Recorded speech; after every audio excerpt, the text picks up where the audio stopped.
Hello and welcome to the Ectohead channel. Well, things have been moving apace in the UFO field. James Fox has just released the updated version of his Varginhead documentary, where a red-eyed alien, which was witnessed by many people, arrived on the planet in a fiery crash, where it seems at least two of the occupants managed to exit the craft and scurry off into the surrounding area. The first time I really managed to get my teeth into this case was in various UFO publications. I've got two of them behind me. And the case is, to say the very least, compelling. Whenever you're faced with individuals who have the courage to go on camera and tell you their truth about seeing an alien, and you take a moment to consider what this must be costing them, both professionally and personally, it actually becomes quite moving.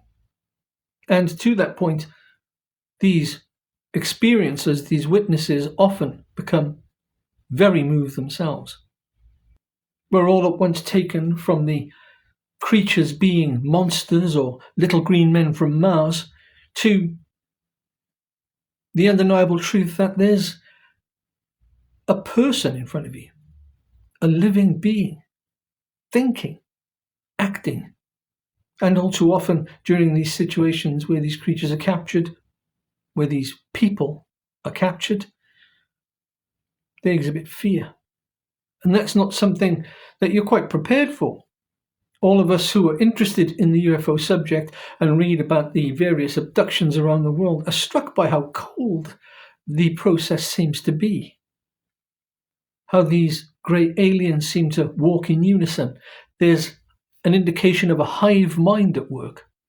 And all too often, they will shepherd you into the craft, telling you all the time, don't be afraid, we're not going to hurt you.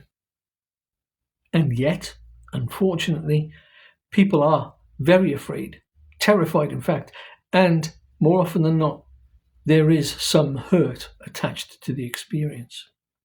However, once that's all said and done, some abductees have the presence of mind to become somehow aware, to interact with their captors on a different level. In some cases, the interactions are conversational. Questions are asked about the environment, about the craft, about where these people are from, and how did they get here.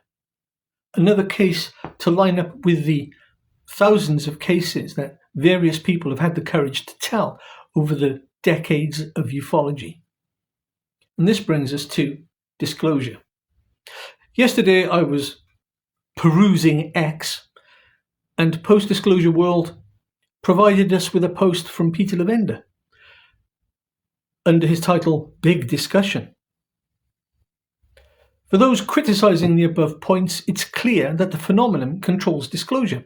It shows up when and where and how it wants to. We can't force it, we have no control over it, we don't know where it comes from, so we can't go and visit it. So how do we control disclosure? It's a valid point. It holds all the cards. Continually, throughout the decades, we've seen this phenomenon be 10, 20, 30, 40, 100, 1,000 steps ahead of us. We can't divine the purpose, let alone the methodology. And there are many, many replies to this, including one from myself, wherein I stated I wasn't sure that I agreed with Peter Lavender's take. You see, I've said before on this channel that disclosure, in my humble opinion, rests with the people. The phenomenon of ufology is inextricably bound up with the people, specifically those who experience it, and as I've said, had the courage to tell their stories. It brings us all in, and we all love a great mystery.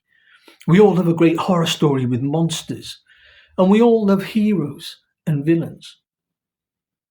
But in ufology, unfortunately, the villains are the aliens, and there are no heroes. But you and I know, we know the actual truth of the matter, which is everyone who has the courage to tell their story is in some way, shape or form a kind of hero.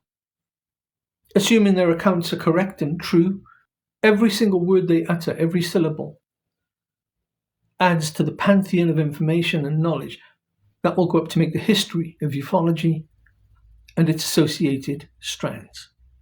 If Peter Lavender was strictly correct, in my humble opinion, we wouldn't have had these crashes.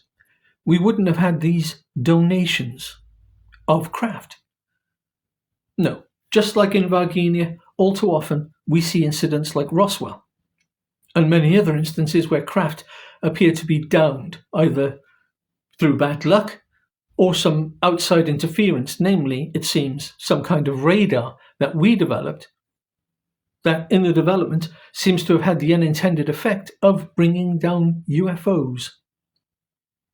One of these bases apparently is in St. Athan, not more than a few miles down the road from where I currently am. I think disclosure will happen, but I don't think it will happen officially.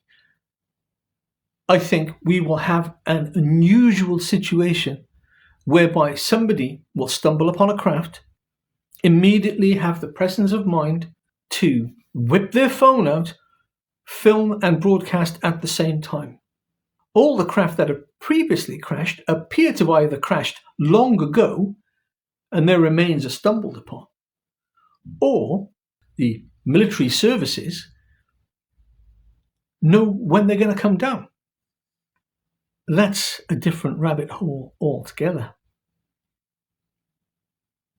We are all of us hoping for the same thing, that in some way, shape or form there's an announcement, be it official or unofficial, which ends up being undeniable. I would prefer, I think, an unofficial disclosure. I would prefer for a person or persons to come across a landed craft. We hear of these situations all the time where people stumble across an unusual and exotic ship of some description. And when they inspect the area further from a distance, generally speaking, they notice people who are dressed in a strange way. Invariably, the story goes, these people are going about some duties, taking soil samples or snipping samples off a tree or a plant, or taking readings with some kind of instrument. And then suddenly one of them will look up and notice the viewer who has stumbled across them. And they will, in an orderly fashion, enter the craft. The craft then, in some magnificent fashion, takes off and floats away into the air. At which point the witness is left thinking, oh my God, I just saw a UFO and aliens. And there's a mobile phone in their pocket. And that's the last variable we need. So many people have a mobile phone in their pockets, and it only takes for them to remember they have it, whilst witnessing this extraordinary vision in front of them, and somehow find the wherewithal to reach into their pocket and start filming. And, if we're lucky, streaming. Whatever powers the establishment has to shut down the internet, we would at least maybe get a few minutes of footage. And the internet always ends up doing what the internet does. It finds the path of least resistance. There would be many people who are just set up to record what was being streamed. And then, what are the authorities going to do about that? The cat's out of the bag. We can only hope that the footage gained would be close enough and clear enough to leave absolutely no doubt that what was being filmed was in actuality reality. And in a scene reminiscent of the film Signs, we would all get that ontological shock as the phone camera focused in on one of the beings. I sincerely think that this is how disclosure will happen. I do think Peter Lavender is almost entirely correct in his assertion of the phenomena controlling everything. But the UFO crashes tell us they're not always that in control. And the moment at which we find somebody with the presence of mind to film what they stumble across, then everything will change. It's a shame that when we look back at the story of Varginha, that mobile phones weren't really a thing back then, if I remember correctly. I mean, how many people had mobile phones?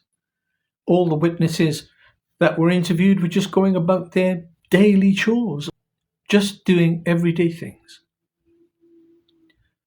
And then something extraordinary happens. If that situation has happened once before, you can bet your bottom dollar it will happen again. Official disclosure promises nothing but drip, drip, drip, and copious amounts of plausible deniability. And we deserve better. And so I'd like to thank Post-Disclosure World for his ever informative content and for this post here, and to everyone else in the UFO field, all pushing in the same direction. Disclosure is coming. There is no doubt. Do let me know what you think in the comments below. Do like, subscribe, and share. Every like and share does help get the material out to more like-minded people. Until next time, bye-bye.